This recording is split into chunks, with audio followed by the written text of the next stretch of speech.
তৌহিদি জনতার নামে দেশে যে উৎখাত ও নৈরাজ্য শুরু হয়েছে এর পেছনে আন্তর্জাতিক ষড়যন্ত্র রয়েছে। নয়াপল্টনে এক অনুষ্ঠানে একথা বলেন বিএনপির সিনিয়র যুগ্ম মহাসচিব রুহুল কবির রিজভী।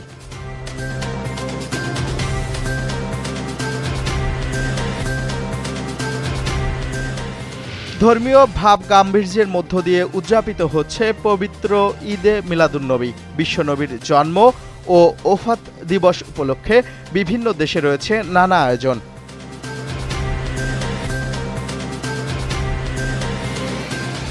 মুন্সিগঞ্জের টঙ্গীবাড়িতে বিষাক্ত মদ পানে মৃতের সংখ্যা বেড়ে ৫ জনে দাঁড়িয়েছে। এই ঘটনায় আরও ২ জন হাসপাতালে ভর্তি রয়েছে।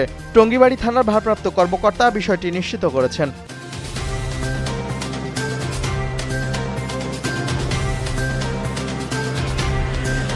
যুদ্ধবিরতি ও ইসরায়েলি জিম্মিদের মুক্তির ব্যাপারে হামাসের সাথে আলোচনা চলছে বলে দাবি করেছেন যুক্তরাষ্ট্রের প্রেসিডেন্ট ডোনাল্ড ট্রাম্প। হোয়াইট হাউজের ওভাল অফিসে তিনি সাংবাদিকদের এই তথ্য জানান।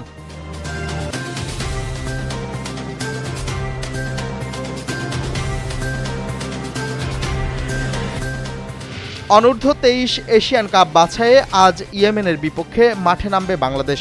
ভিয়েত্রাই স্টেডিয়ামে বাংলাদেশ সময় ম্যাচটি শুরু হবে দুপুর ৩টায়।